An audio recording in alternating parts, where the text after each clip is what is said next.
Hello నమస్తే అండి అందరికీ. ఈరోజు జరగబోయే కేకేఆర్ వర్సెస్ పంజాబ్ మ్యాచ్. రెండు టీంలు కూడా చాలా స్ట్రాంగెస్ట్ టీమ్స్, బిగ్ హిట్టర్స్ ఉన్నారు. పెద్ద స్కోర్ మనం ఈరోజు చూడొచ్చు. లాస్ట్ మ్యాచ్ జరిగినట్టే ఎస్ఆర్హెచ్కి పంజాబ్ జరిగినట్టే ఈరోజు కూడా పెద్ద మ్యాచ్ చూడొచ్చు. ఎందుకంటే అందరూ కూడా బిగ్ హిట్టర్స్ కాబట్టి మంచి స్కోర్ అయితే చూడొచ్చు. సో ఈ రెండు టీంలు అసలు తలబడే ముందు రెండు టీంలు అసలు ఎలా ఉన్నాయో తెలుసుకుందాం. రెండు టీంలో స్ట్రాంగ్నెస్ అలాగే వీక్నెస్ ఎలా ఉందో చూసుకుందాం. ఫస్ట్ కేకేఆర్తో స్టార్ట్ చేద్దాం. కేకేఆర్ వచ్చేసి Sunil Narine, Quinton de Kock, Ajinkya Rahane, Raghuvanshi, Venkatesh Iyer, Rinku Singh, Andre Russell, Ramandeep Singh, Harshit Rana, Spencer Johnson or Moeen Ali, Varun Chakravarthy, Vaibhav Arora. Team అయితే చాలా బాగుంది. స్పిన్ అటాక్ చాలా బాగుందన్నమాట. అలాగే అంటే ఫాస్ట్ బౌలింగ్లో కూడా బాగుంది, కానీ అంత ఎక్స్పీరియన్స్ బౌలర్స్ అయితే లేరు. కానీ హర్షిత్ రాణా బాగా వేస్తున్నాడు ఎక్స్పీరియన్స్గా. సో చూడాలి ఈరోజు బాగా వేస్తారా వేయరా అని. అలాగే పంజాబ్ టీం ఎలాగుందో తెలుసుకుందాం. పంజాబ్ టీం వచ్చేసి Priyansh Arya, Prabhsimran Singh, Shreyas Iyer, Marcus Stoinis, Nehal Wadhera, Glenn Maxwell, Shashank Singh, Azmatullah Omarzai, Marco Jansen, Arshdeep Singh, Chahal, Vyshak Vijay Kumar. ఇప్పుడు పంజాబ్లో మనకి ఏంటంటే లక్కీ ఫెర్గ్యూసన్ లేడు, ఎందుకంటే లాస్ట్ మ్యాచ్లో ఇంజూరీ అయ్యాడు. సో రూల్డ్ అవుట్ అయ్యాడు అనమాట. ఉమర్జాయ్ని తీసుకొస్తారా లేకపోతే ఇంకెవరన్నా ప్లేయర్స్ని తీసుకొస్తారా? ఆ ప్లేయర్ ఎవరైతే వస్తారో వాళ్ళైతే క్రూషియల్ అనమాట. ఎందుకంటే బౌలింగ్ అటాక్ చాలా డల్గా ఉంది.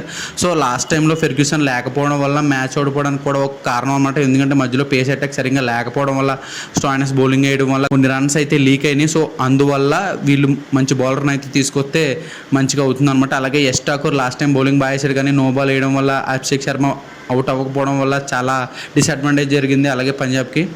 సో ఇప్పుడు కూడా మంచి టీంని అయితే తీసుకొస్తారు. కాకపోతే ఆ ఒక్క బౌలర్ని ఎవరు తీసుకొస్తారో చూడాలి. ఆ ఒక్క బౌలర్ క్రూషియల్ అనమాట, ఎందుకంటే మిగిలిన వాళ్ళకి హెల్ప్ చేయాలి కాబట్టి. అసలు వీళ్ళిద్దరి మధ్యన హెడ్ హెడ్ చూద్దాం. వీళ్ళిద్దరి మధ్యన హెడ్ హెడ్ 33 మ్యాచ్లు జరిగినాయి. 33 మ్యాచ్లో పంజాబ్ 12 మ్యాచ్లు నెగ్గింది. అలాగే కేకేఆర్ 21 మ్యాచ్లు నెగ్గింది.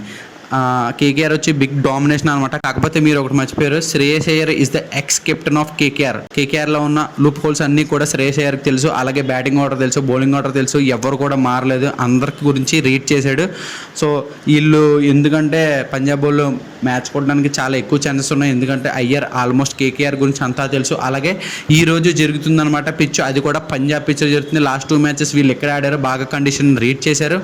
సో వీళ్ళకి బాగా అడ్వాంటేజ్ అనమాట పంజాబ్ వాళ్ళకి. కాకపోతే ఇక్కడ యావరేజ్ స్కోర్ వచ్చేసి ఫస్ట్ బ్యాటింగ్ స్కోర్ 167, అలాగే సెకండ్ బ్యాటింగ్ యావరేజ్ స్కోర్ వచ్చేసి 168. కాకపోతే ఇక్కడ పిచ్ రిపోర్ట్ ఏంటంటే సర్ఫేస్ అనేది చాలా ఫ్లాట్గా ఉంటుంది. సో డ్యూ అనేది వస్తుంది అనమాట సెకండ్ ఇన్నింగ్స్లో. ఎవరైతే టాస్ నెగ్గుతారో టాస్ నెగ్గిన వాళ్ళు బ్యాటింగ్ తీసుకుంటారు. బ్యాటింగ్ తీసుకుని స్కోర్స్ అనేది సెట్ చేసి సెకండ్ ఇన్నింగ్స్లో వాళ్ళని ఆపుతారనమాట చేజింగ్లో. అలాగే ఇక్కడ మ్యాక్సిమం ఫాస్ట్ బౌలర్స్కి 75% యాక్యురసీతో బౌలింగ్ పడుతుంది. ఆ స్పిన్తో కంపేర్ చేసుకుంటే స్పిన్గా అంతగా పడుతుంది అనమాట, ఫాస్ట్ బౌలర్స్కి ఎక్కువ పడుతుంది. సో అడ్వాంటేజ్ అంతా కూడా పంజాబ్కి ఉందన్నమాట, ఎందుకంటే హోమ్ పిచ్. అలాగే 2 మ్యాచ్లు ఇక్కడ ఆడే, ఒక మ్యాచ్ రాజస్థాన్తో ఓడిపోయారు, ఒక మ్యాచ్ నెగ్గారు అనమాట ఇక్కడ. సో కండిషన్స్ గురించి మొత్తం తెలుసు. అలాగే లాస్ట్ మ్యాచ్ ఓడిపోయిన కోపంలోని అందరూ కూడా వాళ్ళ యొక్క మిస్టేక్స్ని రెక్టిఫై చేసుకుని వస్తారు, స్ట్రాంగ్గా వస్తారని నేను అనుకుంటున్నాను.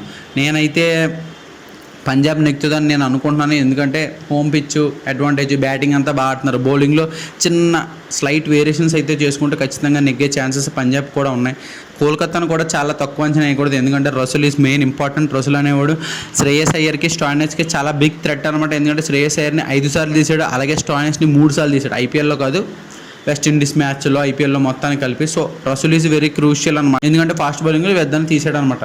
వీళ్ళిద్దరిని తీస్తే ఆల్మోస్ట్ మ్యాచ్ మొత్తం సగం మ్యాచ్ అయిపోయినట్టు, ఎందుకంటే శ్రేయస్ అయ్యర్ 50 నుంచి 70 రన్స్ కొడుతున్నారు. అలాగే స్టాయినస్ మధ్యలో వచ్చి లాస్ట్ మ్యాచ్ మీరు చూస్తే 4 సిక్స్లు కొట్టాడు వరుసగా.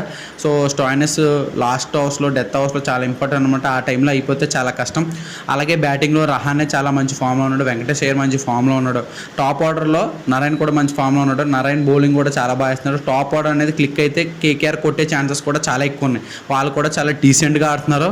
సో ఈ రెండు టీంలో నెగ్గడం మనం చెప్పచ్చు. కాకపోతే మనం హోమ్ గ్రౌండ్ని పిక్ చేసుకున్నాం కాబట్టి హోమ్ గ్రౌండ్ పిక్ చేసుకుని టీం ఏదైతే ఉందో అది నెగ్గే ఛాన్సెస్ ఎక్కువ ఉంటాయి, ఎందుకంటే హోమ్ గ్రౌండ్లో వాళ్ళకి బాగా అడ్వాంటేజ్ ఉంటుంది కాబట్టి. సో పంజాబ్ అనుకుంటున్నాను నేనైతే. మీరేమనుకుంటున్నారు కామెంట్ బాక్స్లో మెన్షన్ చేయండి.